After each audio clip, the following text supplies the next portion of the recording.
Or welcome if you're just joining us. We are at the famous Heidelberg Project, the entire block of Heidelberg Street in the city of Detroit, one of the more famous landmarks here. Retired TV reporter Bill Proctor's mission? Freeing innocent people behind bars. He's hosting an online fundraiser for a man locked away in Muskegon.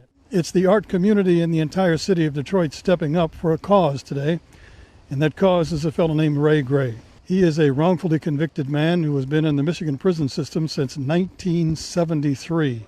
We're selling our friend Ray Gray's artworks. We actually have 50 of them. We're working really hard to find $15,000.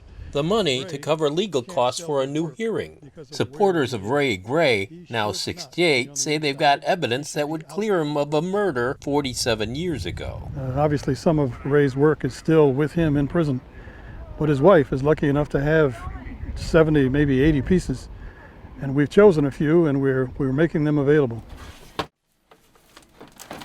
What's this one now? Blue Madonna. There's the original.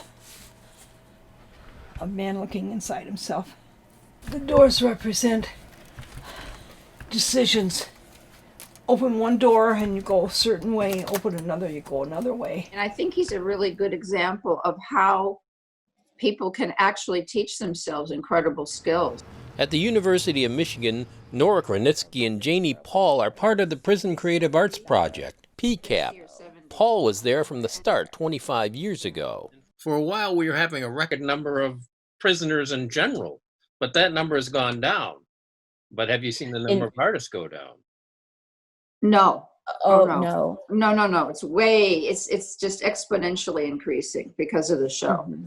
The show? Every year, PCAP curates the best art from 28 Michigan prisons. Thousands come to see. 700 works submitted this time.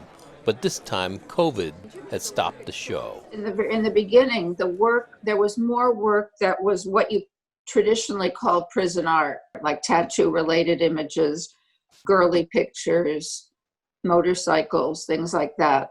And then there were a few artists who were doing incredibly unique work that was just idiosyncratic. Here are examples from this year's exhibition in an online preview.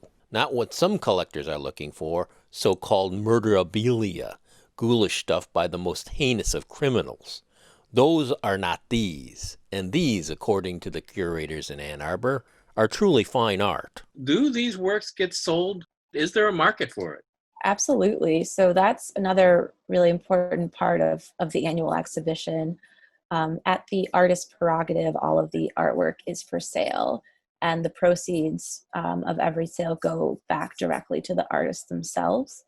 I think that last year, the cumulatively PCAP sold over $25,000 worth of art. I think the total was closer to $27,000. This is the one I was telling you about. Moving them around makes me Nervous? I think if the DIA curators saw what you're doing here, they wouldn't feel too good. Oh. Barbara Gray first met Ray Gray in the late 70s, part of an arts in prison program even before PCAP came along. I had very little talent, but I did have the ability to teach somewhat. They eventually married. Hello, Ray. They talk every day. You're still negative? I got a thing back today. It was negative. Fortunately, we don't have capital punishment in Michigan, because he'd be dead. But right now, he's in Muskegon Correctional Facility that it's almost like a death sentence because it's a hot spot of the prison system.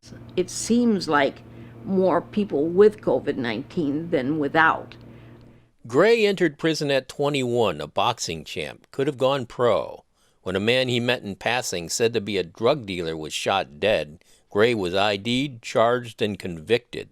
To this day, Gray says he's innocent. So you were painting before you went to prison? Yeah. I was intending to go to high school at that time. But I've been involved in art since I was about 5 years old. Really? Yeah, my father was an artist, and my mother. Does art help you as you go about your day? Do you do a lot of it on a given day? Yes, it's sort of my religion.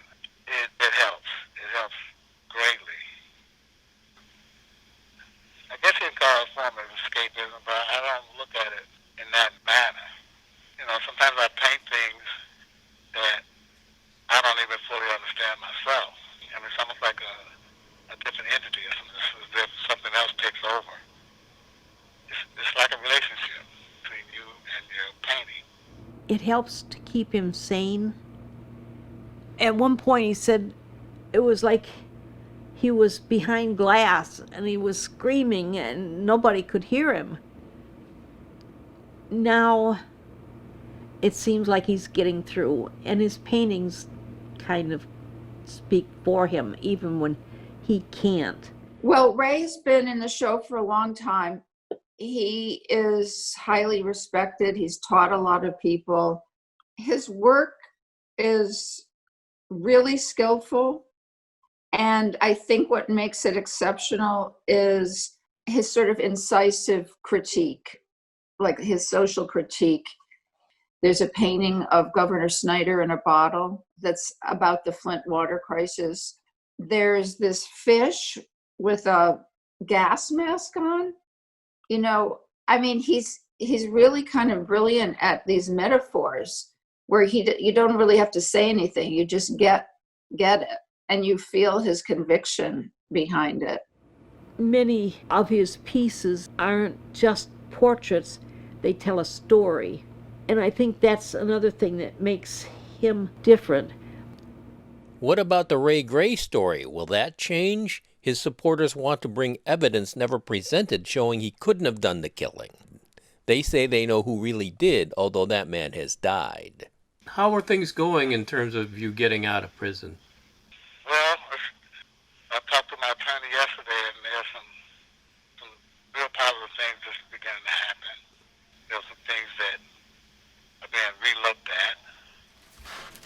In the meantime, more paintings wait to be sold for the Free Ray Gray Legal Fund. So far, they've raised about $2,500 of the $15,000 goal. He honed his talent over many years on the inside. I can only imagine how wonderful his work would be had he had a chance to attend that art school and to flourish on the outside as a free man.